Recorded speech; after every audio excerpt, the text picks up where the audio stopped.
سيدنا اللهم صل على محمد وعلى آل سيدنا محمد وعلى آل سيدنا اللہ کیا مبارک نام ہے اللہ کیا مبارک نام ہے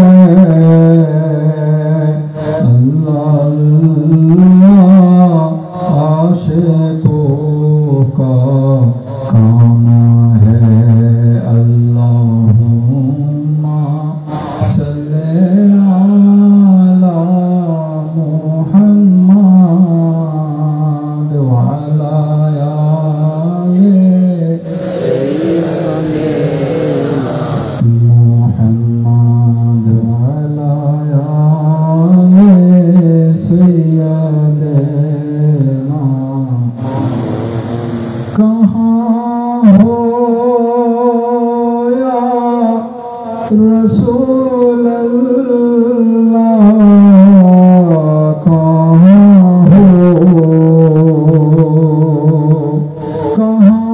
ہو یا رسول اللہ کہاں ہو آپ کی انتظار میں کہاں ہو اللہم صلی علی محمد وعلی آل سیدنا خبر لو یا رسول اللہ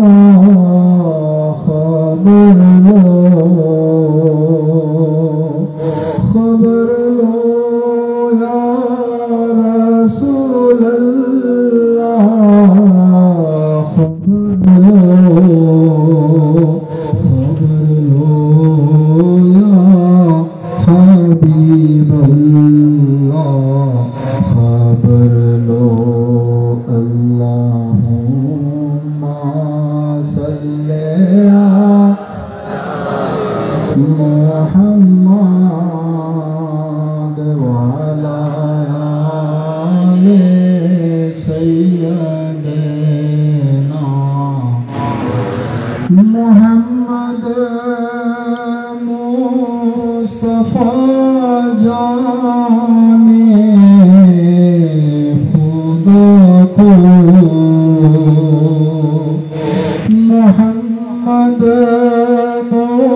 مصطفیٰ جانے خدا کو خدا جانے محمد مصطفیٰ کو اللہم صلی علی محمد وعلی آل بغردہ بے عدد داری بغردہ بے عدد داری شیل اللہ شاہ جی باری پیر ماں اللہم صلی علی محمد وعلی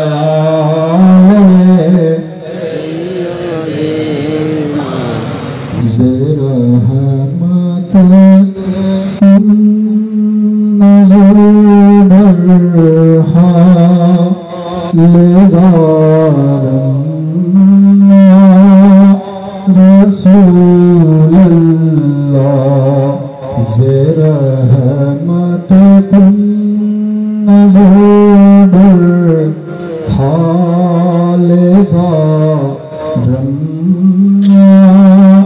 رسول اللہ غریبم بے نوایم خاک سارم یا رسول اللہ زرحمت کن نظر برحال زارم یا رسول اللہ زرحمت کن نظر برحال زارم یا رسول اللہ غریبم بے نوایم خاک سارم یا رسول اللہ غریبم بے نوایم خاک سارم یا رسول اللہ توئی تسکین دل آرام جا سب رو قرار من توئی تسکین دل آرام جا سب رو قرار من روخ پر نور بینونا بے قرارم رسول اللہ روخ پر نور بینونا بے قرارم رسول اللہ الحمدللہ الحمدللہ رب العالمین والعاقبۃ للمتقین والصلاة والسلام علی سید الانبیاء والمرسلین وعلی آلہ واصحابہ وآل بیتہ اجمعین اما بعد اعوذ باللہ من الشیطان الرجیم بسم اللہ الرحمن الرحیم اللہ ان اولیاء اللہ لا خوف علیہم ولا هم یحزنون صدق اللہ مولانا العظیم وصدق رسولہ النبی الحبیب الکریم আজকে দরবারে বারিয়া শরীফে অনুষ্ঠিত ছোট আগ্রহায়ণ মাহফিল দরবারে বারিয়া শরীফের আলা হযরত গৌসুজ্জামান শাহনশাহ শাহ সুফি হাফেজ সৈয়দ আব্দুল বারী শাহজিবা ওজন কেবলা আলমের সম্মানিত বাবাজান হযরতে শাহ সুফি সৈয়দ আব্দুর রহিম শাহ রহমতুল্লাহ আলাইহির বার্ষিক মাহফিলে আগত সকল ধর্মপ্রাণ মুসলমানগণ আশিকে রাসূলগণ গোলামানে আহলে বাইত রাসূলগণ বিশেষ করে গৌসুজ্জামান শাহ সুফি সৈয়দ আব্দুল বারী শাহজি রহমতুল্লাহ আলাইহির সম্মানিত মুরিদান আশিকান ভক্তবৃন্দগণ ওজন কেবলা আলমের মুরিদান আশিকান ভক্তবৃন্দগণ দরবারে বারিয়া শরীফের সর্বস্তরের মুরিদান আশিকান ভক্তবৃন্দগণ আসসালামু আলাইকুম ওয়া রাহমাতুল্লাহি ওয়া বারাকাতুহু আল্লাহ পাক রব্বুল ইজ্জত আজকের এই মুবারক মজলিসের মধ্যে আমাদের সকলকে আসার বসার তৌফিক দান করেছেন বলে আলহামদুলিল্লাহ। আমরা দুনিয়ার জমিনের মধ্যে আল্লাহ পাক রব্বুল ইজ্জতের ইবাদতের জন্য আল্লাহর নবীর উম্মত হয়ে আমরা এসেছি আল্লাহর ইতাআত এবং রাসূলের ইতাআতের মাধ্যমে নিজের ইহকাল এবং পরকালকে ধন্য করার জন্য, ইহকাল পরকালের সফলতা লাভ করার জন্য প্রাণপণ চেষ্টা আমরা সব ধরনের মুসলমানেরা করে থাকি। বর্তমান সময়ে মুসলমানদের মধ্যে একটা বিষয় দিন দিন কমে যাচ্ছে, এটার ধারাবাহিকতা বৃদ্ধি পেয়েছে যে আমরা রাসূল খুদা সাল্লাল্লাহু আলাইহি সাল্লামকে ভালোবাসা, নবীর আদব এহতেরাম করা, নবীর জন্য জীবন ত্যাগ দিয়ে দিব, এরকম খেয়াল ধ্যান মেহসুস করা, এসব কিছু থেকে আমরা অনেক দূরে থাকি। আপনি আল্লাহকে সারা জীবন ডাকলেন, কিন্তু নবীর প্রেম আপনার অন্তরে নেই। আপনার ইবাদতগুলো কবুল হবে এমন কোনো গ্যারান্টি কেউ আপনাকে দিতে পারবে না। যদি রাসূল খুদা সাল্লাল্লাহু আলাইহি সাল্লামের ভালোবাসা, আদব এহতেরাম আপনার অন্তরের মধ্যে থেকে থাকে, তাহলে আপনি ইবাদত বন্দেগী যা করেছেন, কম হোক আর বেশি হোক, আল্লাহ পাক কবুল করার জন্য কিছু একটা তো দেখবেন। এখন আপনার খেয়াল দেন, যে খেয়াল দেয়ানে আপনি ইবাদত বন্দেগী করেছেন, নামাজের নিয়তে দাঁড়িয়ে সারা দুনিয়ার কথা আপনার চিন্তায় ঘুরে, ওই খেয়াল দেয়ানের ইবাদত তো আল্লাহর দরবারে কবুল হবে বলে মনে হয় না। যাহা কিছু আদায় করবেন, কম হোক আর বেশি হোক, আল্লাহ যখন দেখবে আমার এই বান্দার অন্তরের মধ্যে আমার হাবিবের প্রেম ভালোবাসা রয়েছে, আমার হাবিবকে সে নিজের জীবনের চাইতে বেশি ভালোবাসে, আমার হাবিবকে সে সর্বোচ্চ সম্মান প্রদর্শন করে, তাহলে ওই মদিনাওয়ালার ওসিলায় আল্লাহ পাক রব্বুল ইজ্জত আপনার ইবাদতকে কবুল করে নেবেন। আপনার জীবনের একটা সিজদা যদি আল্লাহ কবুল করে নেয়, এটার মাধ্যমে আপনার সারা জীবনের ইবাদতগুলো আল্লাহর দরবারে কবুল হয়ে যাবে। এই জন্য সদা সর্বদা চেষ্টা করবেন নিঃস্বার্থভাবে আল্লাহর নবীকে ভালোবাসা, নবীর ভালোবাসার একটা বীজ অন্তরে বপন করার জন্য চেষ্টা করুন। হাজার আলেমের ওয়াজ শুনেন, এই কান দিয়ে শুনে ওই কান দিয়ে বের হয়ে যায়। আমরা ওয়াজ শুনতে শুনতে বর্তমান সময়ে আপনি টেলিফোন হাতে নিলে বিভিন্ন আলেমের ওয়াজ আপনার সামনে আসবে। কেউ নবীর বদনাম করতেছে, কেউ নবীর পক্ষে বলতেছে। দল হচ্ছে দুইটা, কেউ নবীর পক্ষে, কেউ বিপক্ষে।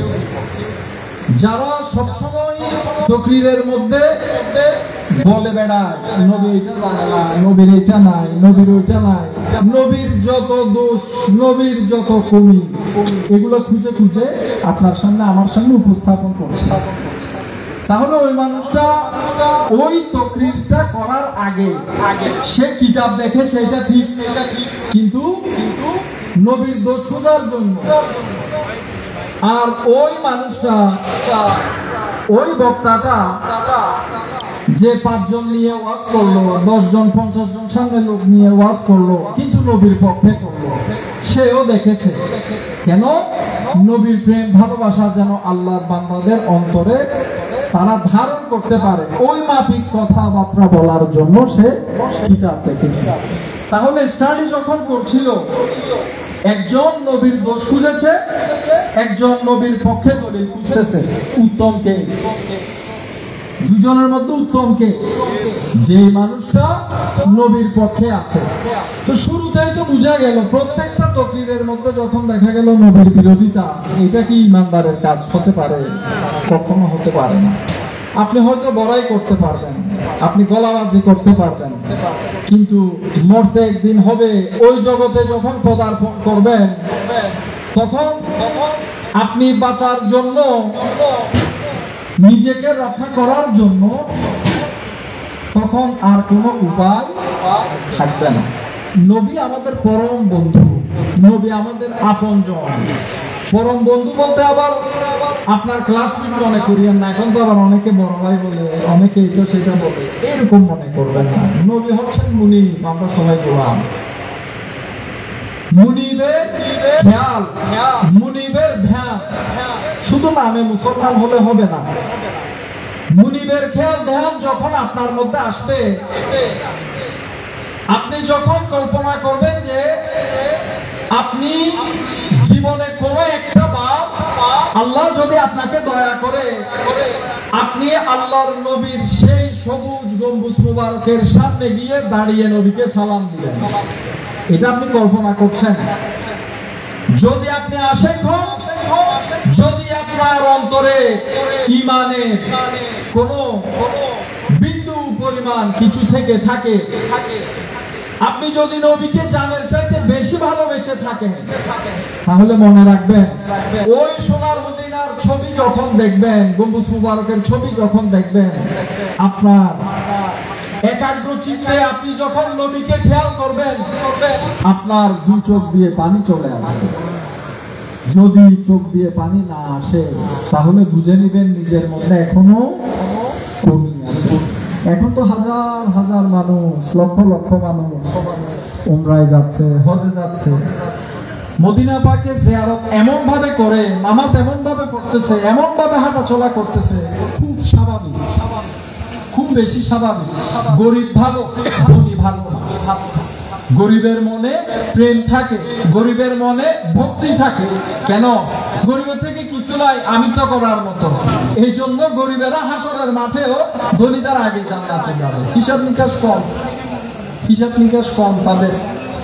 এই গরিবেরা যাদের কাছে অর্থ সম্পদ তেমন বেশি নেই, তাদের অন্তরে নবীর প্রেম থাকে। তারা যখন মদিনা পাকে যায়, আমি তো বলতো নাই, নবীকে ভালোবেসে যখন যায়, নবীর গম্বুজ মুবারকটা দেখে, যখন বিদায় নেয় যে মদিনা পাক থেকে চলে আসবে, গম্বুজ মুবারকের দিকে তারা তাকিয়ে থাকে।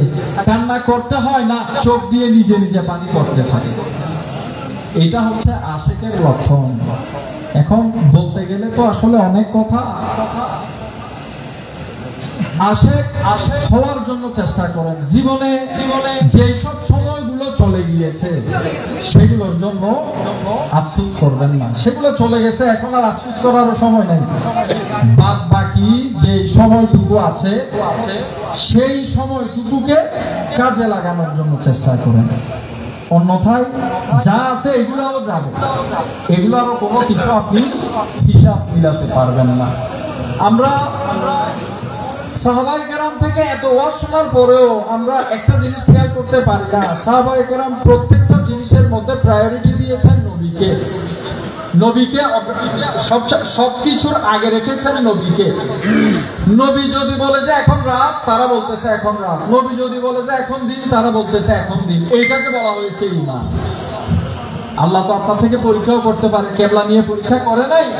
কেবলা পরিবর্তন হলো না তো কেবলা পরিবর্তন হচ্ছে কেমনে? নবী চেয়েছেন মক্কাতে যে হানায়ে কাবা আছে সেটার দিকে মুখ করে নামাজ আদায় করবে। তো আল্লাহ তো নবী এটা নামাজের মধ্যে খেয়াল করতে দেরি আল্লাহ আয়াত নাযিল করে দিয়েছেন। একটা জিনিস খেয়াল করেন তো, আল্লাহ যখন আয়াতটা নাযিল করলো, নবী হালতে নামাজে ছিল না? হালতে নামাজে ছিল, ইমামতি করছেন। নবী যখন মুখ ফিরিয়ে নিলেন বাইতুল মুকাদ্দাস থেকে, সাহাবায়ে কেরাম কি তখন জানে যে আয়াত নাযিল হয়েছে? জানে না। তো নবী মুখ ফিরিয়ে নিল, সাহাবায়ে কেরাম দ্বিতীয়বার চিন্তা করলো না যে আয়াত নাযিল হওয়ার দরকার আছে, আয়াত আসতে হবে, তারপরে আমরা মুখ ফিরাবো, নবী আমাদেরকে জানাবে, আমরা শুনবো, আল্লাহ হুকুম দিয়েছেন, কিবলা পরিবর্তন হয়েছে, সেই জন্য নবী মুখ ফিরাচ্ছেন, আমরাও মুখ ফিরিয়ে নিচ্ছি। এত কিছু কি ওনারা চিন্তা করছে? করে নাই। উনাদের খেয়াল কি? উনাদের খেয়াল হচ্ছে নবী যেটা করছেন সেটাই আল্লাহর নির্দেশ। উনারা অফিসিয়ালি কোনো দলিল খুঁজেন নাই, নবী মুখ ফিরানোর সাথে সাথে উনারাও মুখ ফিরিয়ে নিয়েছেন। এটাকে বলা হয়েছে ঈমান। এখনের দিনে আমরা মুসলিমদের যে অবস্থা, আমরা যেভাবে কথাবার্তা বলি, যে আল্লাহওয়ালার যে কত বড় বড় আল্লাহওয়ালা আমাদের মধ্যে ঘুরতেছে, মোবাইলের মধ্যে দেখা যাচ্ছে, আমরা এটা কল্পনা করতে পারবো না। এই আল্লাহওয়ালাগুলো থাকলে নবী মুখ ফিরাইতো, এগুলো ফিরাইতো না। এগুলা কি করতো? নামাজের পর জিজ্ঞাসা করতো, আপনি মুখ ফিরালেন কেন? নবী থেকে এটা ব্যাখ্যা করতে হতো। সাহাবায়ে কেরাম এরকম না, সাহাবায়ে কেরামকে অনুসরণ করার চেষ্টা করবেন। কখনো আমার নবী ক্ষুধার্ত, হযরত আলী রাদিয়াল্লাহু তাআলা আনহু ইহুদির বাগানে গিয়ে 17 বালতি পানি ঢাললেন। মওলায়ে কায়নাত হযরত আলী সেরকম। আমরা তো নিজের ক্ষুধা নিবারণ হয়ে গেলে শেষ, সাহাবায়ে কেরাম এটা দেখেন না। 17টা বালতি পানি টানলো, 17টা খেজুর পেল, নিয়ে আল্লাহর নবীর দরবারে শেষ হয়নি ভাই। ক্ষুধা নিবারণ, নিজের জন্য নিজের ক্ষুধাকে নিবারণ করবে সেই খেয়াল আগে আল্লাহর নবীর কি অবস্থা ওটা দেখার চেষ্টা করবে। উপমহাদেশের মধ্যে যত আল্লাহর ওলি দেখেন, এখন আমাদের একটা দোষ আছে, আমরা আল্লাহর ওলির দরবারের মধ্যে অনেক দরবার আছে, রাগ করবেন না, অনেক দরবার আছে, অনেক কিছু নিয়ে বাড়াবাড়ি হচ্ছে, যার কারণে সাধারণ মানুষ আল্লাহওয়ালাদের উপর আঙ্গুল উঠায়, সাধারণ মানুষ কথা বলার সুযোগ পায়। এইসব কাজে যাবেন না, এমন কোনো কাজ করবেন না যেন আপনার কাজের কারণে এই দরবারের যেসব মুরিদান আছেন, আপনাদের কাজের কারণে যেন কেউ শাহেনশাহ শাহ সুফি সৈয়দ আব্দুল বারী শাহর উপর আঙ্গুল উঠাতে পারে, এইরকম কাজ কখনো করতে যাবেন না। এটা খেয়াল করবেন, আমার দ্বারা আমার পীরের সম্মান বাড়বে না, অন্তত এতটুকু কর্ম আমি করবো না যে কাজটার দ্বারা আমার পীর প্রশ্নবিদ্ধ হবে। এই কাজগুলো করবেন না, এগুলো করতে যাবেন না, ধ্বংস হয়ে যাবেন, আউয়াল আখের সব শেষ করবেন, কোনো কিছু বাঁচাতে পারবেন না। আল্লাহ ওয়ালারা, আল্লাহর ওলিরা কিরকম হয়? হযরত নিজামউদ্দিন মাহবুব ইলাহিকে দেখেন, রাসূলুল্লাহ সাল্লাল্লাহু আলাইহি সাল্লামকে কতটুকু তিনি ভালোবাসতেন, ভালোবাসার একটা নমুনা দেখেন। হযরত নিজামউদ্দিন মাহবুব ইলাহি বলছেন, আমি যখন সকালবেলা আমার নবীকে সালাম আরজ করি, আমি নিজামউদ্দিন এটা মেহসুস করি। সালাম দেওয়া এক জিনিস, আমি আপনাকে সালাম দিলাম, আপনি শুনছেন, সেটা আমি মেহসুস করলাম। মেহসুস করা এক জিনিস, সালাম দেওয়া এক জিনিস, দুটা দুই ধরনের না, দুটা দুই ধরনের। আপনি এখান থেকে নবীকে সালাম দিলেন, এতটুকু। হযরত মাহবুব ইলাহি বলছেন, আমি যখন সালাম আরজ করি, আমি নিজামউদ্দিন এটা মেহসুস করি, সালামটা সোনার মদিনায় পৌঁছে দিয়েছে। এই যে অনুভূতি আপনার মধ্যে, আপনার ভিতরে আল্লাহর ইবাদত করতে করতে করতে করতে এমন একটা অবস্থা আসবে, আপনার সব কিছুর পরিবর্তন আসবে, প্রত্যেকটা কিছুর পরিবর্তন আসবে, চিন্তা চেতনা থেকে শুরু করে সব কিছুর পরিবর্তন আসবে। এই পরিবর্তন যখন আসবে, ওই হযরত নিজামউদ্দিন মাহবুব ইলাহি যেটা বলেছেন যে আমি মেহসুস করি, আপনার মধ্যেও সেই মেহসুসটা আল্লাহ পাক রব্বুল ইজ্জত দান করবেন। আপনি সেটা যখন পেয়ে যাবেন, আপনি সালাম আরজ করলে, আপনি যখন মেহসুস করবেন সোনার মদিনায় আমি বাংলাদেশের চট্টগ্রামের জমিন থেকে সালাম দিচ্ছি, আমার এই সালামটা সোনার মদিনায় আমার নবীর রওজা পাকে, আমার নবীর কদম মোবারকে এই সালামটা পৌঁছেছে, আপনি চোখের পানি ধরে রাখতে পারবেন না। মনে করে দেখুন, বিগত যে জীবন কাটিয়ে এসেছেন, এই জীবনের মধ্যে একবার কি নবীকে এভাবে সালাম দিতে পেরেছেন? একবার, বেশি বলবো না, এমন একবার সালাম আরজ করা যখন আপনি মেহসুস করেছেন আমার নবী, ইয়া রাসূলুল্লাহ আপনাকে আমি সালাম দিচ্ছি, আপনার প্রতি আমি দরুদ পাঠ করছি, ইয়া রাসূলুল্লাহ আপনার দরবারে এটা পৌঁছেছে, আমি এটা মেহসুস করছি। আল্লাহর নবীর সেই রোজা আথার থেকে নূরানি ফয়ুজাত আপনার অন্তরে প্রবেশ করেছে, কখনো কি খেয়াল করেছেন? খেয়াল করতে পারছেন না কেন? অন্তর কলুষিত, অন্তর কলুষিত, কলুষিত অন্তর দিয়ে এইসব মেহসুস করা যায় না। আপনি আলেম হন, আপনি জালেম হন, আপনি বাংলা শিক্ষিত হন, একবারে পড়ালেখাই করেন নাই, কোনো কিছুই করেন নাই, আপনার মধ্যে জ্ঞানের কোনো চিন্তাও নাই, আপনার অন্তরে নবীর প্রেম আছে, আল্লাহ আপনাকে নিয়ামত দিবে, আল্লাহ আপনাকে নিয়ামত দিবে। এই যে আলেম না হলে আল্লাহর ওলি হবে না, আল্লাহর ওলি হবে না, এইরকম অনেক গলাবাজি করতেছে না অনেকে, এগুলা এতটুকু, এর বেশি আর না। আমাদের চট্টগ্রামেও অনেক আল্লাহর ওলি আছে, দেখবেন মশহুর আল্লাহর ওলি, উনারা মাদ্রাসার মধ্যে ফাজিল কামিল আলিমও পাশ করে না, দাখিলও পাশ করে না, তো আল্লাহ পায় নাই, আল্লাহ পেয়েছে। আল্লাহ পাওয়ার জন্য অন্তর লাগে, কি লাগে? অন্তর লাগে। এখন আপনি তো আমি আমি আমি আমি করতে করতে শেষ, আমি পবিত্রাই বিসর্জন দিতে পারলেন না, তো আপনি আল্লাহর নিয়ামত কোত্থেকে নিবেন? আপনার মধ্যে যে পাত্রটা আছে সেটা তো আমিতে ভরপুর, এখানে নতুন কিছু যদি দানও করা হয় সেটা গড়িয়ে পড়ে যাবে। আপনার পাত্রটা আগে খালি করতে হবে, নয়তো অন্যথায় কোনো উপায় নেই। আধ্যাত্মিকতা যারা হাসিল করেছে, যত সুফি আছেন, যত ওলি আছেন, বাংলাদেশ না, চট্টগ্রাম না, পৃথিবীর আনাচে কানাচে, সবাই একটা সংযোগ তৈরি করেছে। কয়টা? একটা সংযোগ। সেটা হচ্ছে আপন পীর মুর্শিদের সহবতে থেকে যেভাবে শিক্ষা দিয়েছেন, ওই শিক্ষা অনুযায়ী আল্লাহকে রাজি করানোর চেষ্টা করেছেন। নিজের পীরের মাধ্যমে আল্লাহর নবীর সাথে অন্তরের একটা সংযোগ তৈরি করেছেন। একটা সংযোগ, সব কিছু পানি হয়ে গেল। আপনার ভিতরে নফসানিও, আপনাকে আপনার নফস যে ওয়াসওয়াসা দিচ্ছে, নফসটা আমাদের সাথে মিশ্রিত।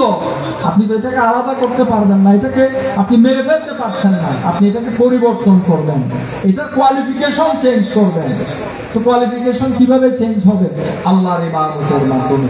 আল্লাহর ইবাদত পরিপূর্ণ, আল্লাহর ইবাদত পারফেক্ট ইবাদত কখন হবে? যখন আপনার খেয়াল ধ্যান ঠিক হবে। আমি আমার থেকে ফির নাই, আমি কোনো আলেমের কাছে গেলাম না, আমি কোনো পীর মাশায়েখের কাছে গেলাম না, আমি এমনি আল্লাহ বলছেন আমি নামাজ পড়লাম, রোজা রাখলাম, হজ করলাম, যাকাত দিলাম, হয়ে গেল। এত সহজ না, এত সহজ না। আপনি আল্লাহকে স্মরণ করার জন্য নামাজে দাঁড়াচ্ছেন, কিন্তু আপনার স্মরণ তো সবকিছু দুনিয়া। তো আপনার ইবাদত হলো কই? তাহলে এটারও তো একটা শিক্ষা আছে। এই শিক্ষাটা নেওয়ার জন্য আপনার থেকে ওইসব লোকের শরণাপন্ন হতে হবে যে সকল লোক প্রকৃত পক্ষে সেই শিক্ষাটা লাভ করেছে। অন্যথায় আপনি এটা শিখার কোনো উপায় নাই। মন এমন একটা জিনিস, সেটাকে ধরে রাখা যায় না। আপনি 2টা মিনিট চোখ বন্ধ করে মনটাকে নিজের মধ্যে রাখেন, পারবেন না। এটা সাধকদের দ্বারা সম্ভব। সাধকরা, আল্লাহর ওলিরা, সুফিরা মুরাকাবা করে। মুরাকাবা কি? মুরাকাবা হচ্ছে আপনার সমস্ত অ্যাটেনশন আপনি শুধুমাত্র মুরাকাবার মধ্যে রাখবেন। যা দেখানো হবে তা দেখবেন, না দেখলে অন্ধকারে বসে আপনি অপেক্ষা করবেন। এইটাকে বলেছে মুরাকাবা। এখন মুরাকাবা করার লোক কই? চোখ বন্ধ করে বসলে মনটা সারা পৃথিবীর মধ্যে ঘুরে বেড়ায়। তো আপনি আল্লাহ কোত্থেকে পাবেন? আপনি নবীর সাথে সংযোগ কোত্থেকে তৈরি করবেন? সংযোগ তৈরি করার সুযোগ নাই। আপনি নবীকে স্বপ্নে দেখার সুযোগ নাই। যেমন হযরত নিজামুদ্দিন মাহবুবুল্লাহি বলেছেন, আমি আল্লাহ রাসূল সাল্লাল্লাহু আলাইহি সাল্লামকে দেখেছি, আমি নবীকে স্বপ্নে দেখলাম, নবীর চেহারা মোবারকের জিয়ারত আমি নিজামুদ্দিন করেছি। স্বপ্ন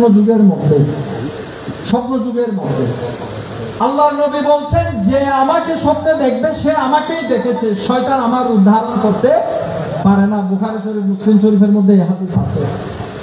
তাহলে আল্লাহর নবী বলছেন, স্বপ্নে যদি আপনি নবীকে দেখেন, এখানে আপনাকে একটা গ্যারান্টি দেওয়া হয়েছে যে আপনি অন্য কাউকে না, মনে কোনো দ্বিধাদ্বন্দ্ব রাখবেন না, আপনি নবীকেই দেখেছেন। নবী এটার সিউরিটি দিয়েছেন। তাহলে হযরত নিজামুদ্দিন মাহবুবুল্লাহিকে দেখেন, তিনি বলছেন, আমি নিজামুদ্দিন আমার নবীকে স্বপ্নে দেখলাম, আমি আমার নবীর চেহারা আকদাসের জিয়ারত করলাম। এরপর থেকে আমি নিজামুদ্দিনের হাল এমন হয়ে গেল, আমার অন্তরে যে সমস্ত হেজাব, যে সমস্ত পর্দা ছিল, আল্লাহর পক্ষ থেকে সমস্ত পর্দা উঠিয়ে দেওয়া হলো, আর আমি নিজামুদ্দিনের কাছে ইলহাম আসা শুরু হয়ে গেল। তাহলে আমার নবীর একটা ঝলক হযরত নিজামুদ্দিন মাহবুবুল্লাহি যখন দেখলেন, ইয়া রাসূলুল্লাহ, আল্লাহ আপনার মধ্যে এমন কোন নাজর নিয়ামত দিয়েছেন, আপনাকে একটা নজর দেখার পর হযরত নিজামুদ্দিনের অন্তরের সমস্ত হেজাব উঠে গেল, সমস্ত হেজাব উঠে গেল, ইলহাম আসা শুরু হয়ে গেল, ইলহাম আসা শুরু হয়ে গেল। আর আমরা, আমাদের হাল কি? আমরা কি নিয়ে আছি এখনো? সুফিরা কি চিন্তা করেছিল, কিরকম করে ভালোবেসেছিল, আল্লাহর নবী দিদার দান করেছেন। হযরত নিজামুদ্দিন মাহবুবুল্লাহির জীবনে এমন একটা অবস্থা চলে আসলো, তিনি জিকির করতে করতে এক পর্যায়ে তিনি বলছেন যে আমি এই মুহূর্তে রাসূল খুদা সাল্লাল্লাহু আলাইহি সাল্লামের দরবার দিল্লির জমিনে বসে দেখতে পাচ্ছি। দিল্লির জমিনে বসে আমি আর আপনি প্যান্ডেলটার পিছনে কি হইতেছে এটা দেখি না। তাহলে দেখার মধ্যে পার্থক্য আছে কিনা? আছে। আশরাফুল মাখলুকাত মানুষকে এমনি এখানে বলা হয় নাই। ওই সমস্ত শক্তি যেগুলো 10 জনের মধ্যে নেই সেগুলো হাসিল করার জন্য চেষ্টা করেন। এখন তো আমরা কি আর বলবো, যদি যারা তকরির করছে তাদের মধ্যে এমন অনেক মানুষ আছেন যে অনেক ধরনের শোডাউন করছে, বিভিন্ন কাজ করছে, এমন অনেক কিছু যে সবসময় হাইলাইটে থাকার চেষ্টা। হযরতে শাহজালাল ইয়ামানি করেছিল, করে নাই।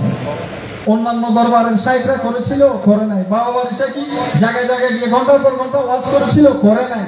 উনার মধ্যে আল্লাহর নবী যে রুহানি ফয়জাত দান করেছেন, উনি আল্লাহ রাসূলকে রাজি করার মাধ্যমে আল্লাহ যে ক্ষমতা ওনাকে দান করেছেন, ক্ষমতা যখন উনার মধ্যে আসলো, মানুষ মৌমাছির মতো উনার আশেপাশে ঘুরঘুর করতে লাগলো।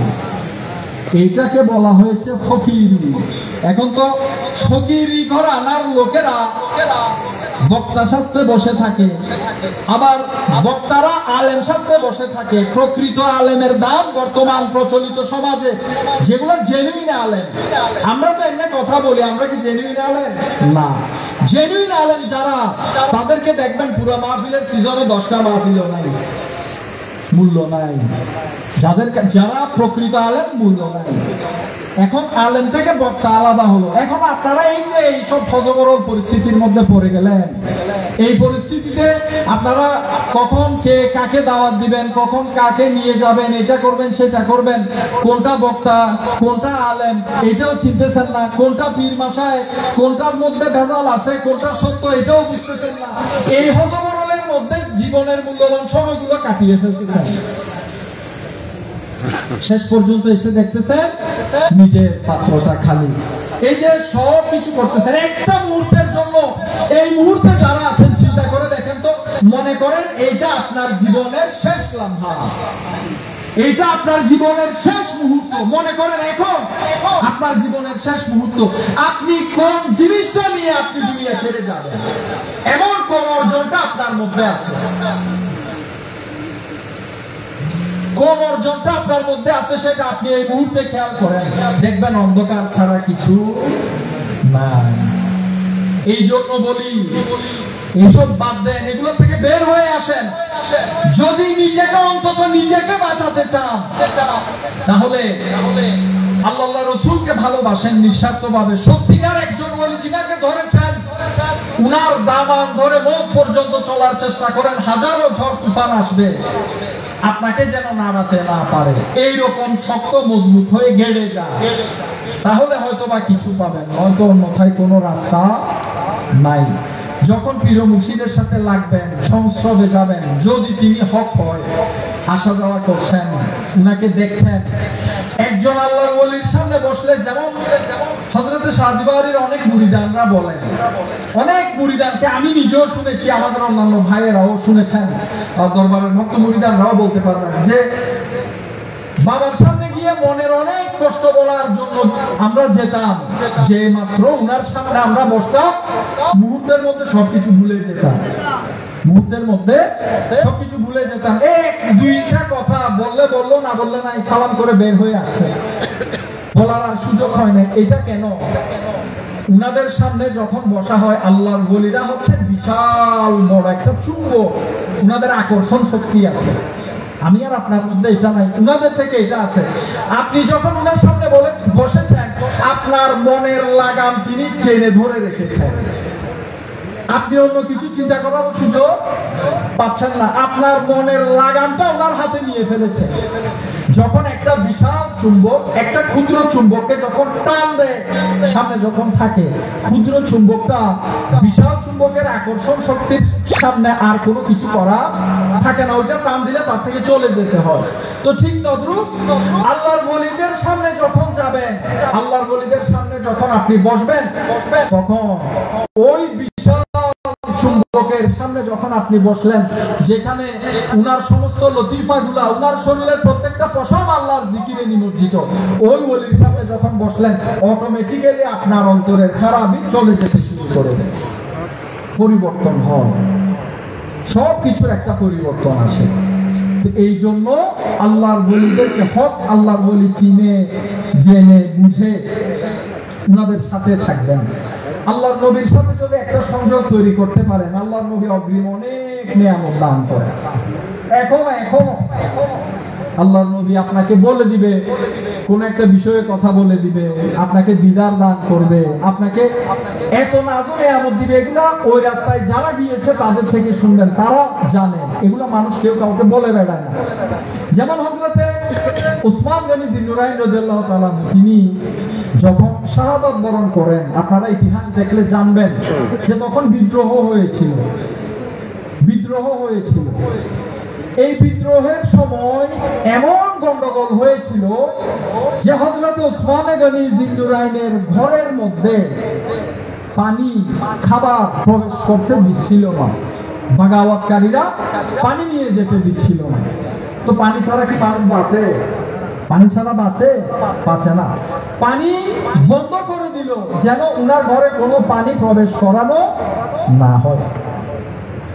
ওই সময়ে হযরত উসমান গনি জিন্নুরাইন তিনি রোজা রাখছেন। কেমন আল্লাহর বান্দা, আমার নবীর কেমন সাহাবী, কেমন আল্লাহওয়ালা। বাহিরে এত ঝাই ঝামেলা, ঘরে খাবার আসতে দিচ্ছে না, পানি আসতে দিচ্ছে না, উনি রোজা রাখছেন, কোরআন তেলাওয়াত করছেন, আল্লাহর দিকে রুজু হয়ে আছেন। তো হযরতে উসমান গনি জিন্নুরাইন রাদিয়াল্লাহু তাআলা যখন এই অবস্থার মধ্যে পড়ে গেলেন, এক পর্যায়ে হযরত উসমান গনি জিন্নুরাইন স্বপ্নে দেখছেন, উনার স্বপ্নের মধ্যে দুজাহানের বাদশা নবী তশরিফ করেছেন। দেখুন মুনির কেমন মুনির, ভক্ত কেমন ভক্ত, মুরিদ কেমন মুরিদ।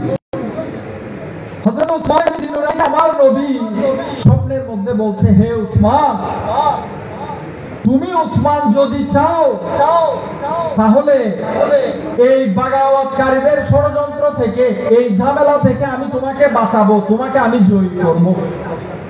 আল্লাহর নবী বলছেন, তুমি যদি চাও আমি তোমাকে জয়ী করব। আল্লাহর নবী যদি হযরত উসমান গনি জিন্নুরাইনকে কথা বলতে পারে, আমাদের বলতে পারে কথা বলেন,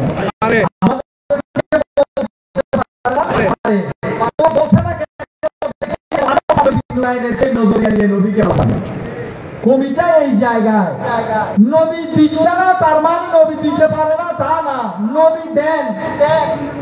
নবী দেন নেওয়ার মতো এরকম পাত্র আমরা হতে পারি না। আমরা এখনো পর্যন্ত ওই রকম চিন্তা চেতনা, ওই রকম মেন্টালিটি আমাদের মধ্যে আসে না। আল্লাহর নবী হযরত উসমান গনি জিন্নুরাইনকে জিজ্ঞাসা করলেন যে তুমি কি পিপাসিত? হযরত উসমান গনি জিন্নুরাইন বলল, ইয়া রাসূলুল্লাহ, পানি তো বন্ধ করে দিয়েছে, পান করার জন্য কোনো পানি অবশিষ্ট নাই, পিপাসা অনেক বেশি। আল্লাহর নবী একটা পানির পাত্র দিলেন, পাত্র দিয়ে বললেন, নাও এটা পান করো। হযরত উসমান গনি জিন্নুরাইন স্বপ্নের মধ্যে আল্লাহর নবীর দেওয়া সেই পেয়ালা থেকে পানি পান করলেন।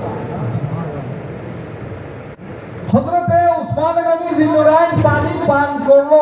এরপর আল্লাহর নবী বলছেন, তুমি যদি চাও তোমাকে এর বিরুদ্ধে জয়ী করব, আর যদি তুমি চাও তাহলে তোমার রোজা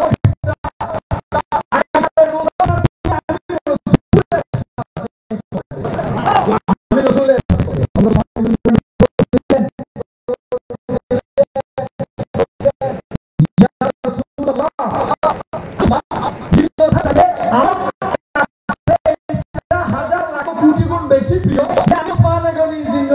আপনি রাসূলের কাছে গিয়ে রোজা এবং ইফতার করবেন। এটা ছিল হযরত উসমান গনি জিন্নুরাইনের জবাব। আশেক কেমন দেখেন। এখন আমরা হলে তো প্রথমে বলে দিব যে আগে জয় করেন, সবকিছু ঠিকঠাক করে নেই, সম্পূর্ণ শান শওকত নিয়ে একবারে যাব, আমাদের খেয়াল। হযরত উসমান গনি জিন্নুরাইন চিন্তা করলেন, এটা তো আমার নবী আমাকে একটা সুসংবাদ দিল যে আমি যদি চাই ইয়া রাসূলুল্লাহ আমি আপনার সাথে রোজা ইফতার করব। আমার নবী তো আমাকে অফার করলেন, তুমি চাইলে জয় করব, আর যদি তুমি চাও যে না আমি আমার নবীর সাথে রোজা ইফতার করব, তুমি যেটা চাইবে আমি রাসূল সেটা দিব, তাহলে নবী দিতে পারে কিনা? নবী দিতে পারে। হযরত উসমান গনি জিন্নুরাইন আশেকের ভূমিকা ভূমিকা রাখলেন। নিজেকে যখন ইশকে মুস্তাফার মধ্যে, বাজারে মুস্তাফার মধ্যে বিক্রি করে দিয়েছেন বিনামূল্যে, সেই দিন থেকে হযরত উসমান গনি জিন্নুরাইন নবীর প্রত্যাশায় বসে আছেন, অন্য কোনো কিছু খেয়াল করেন নাই। তিনি উত্তর দিলেন, ইয়া রাসূলুল্লাহ, জীবন থাকার চাইতে হাজার লাখ গুণ বেশি প্রিয় আমি আপনি রাসূলের কাছে গিয়ে রোজা ইফতার করব। তখন এই ঘটনাটা একজন সাহাবীকে হযরত উসমান গনি জিন্নুরাইন বলছেন, ওই ব্যক্তিটা, এটা কয়েকভাবে বর্ণনা এসেছে, ওই ব্যক্তিটা বলছে যে ওই দিন আমার সাথে হযরত উসমান গনি জিন্নুরাইনের শেষ দেখা।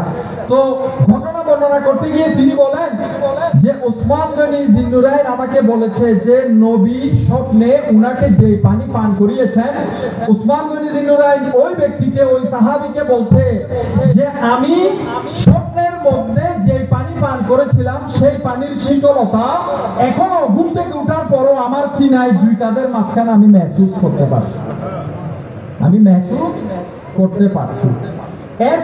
এরপরের দিন হযরত উসমান গনি জিন্নুরাইন শাহাদাত বরণ করলেন।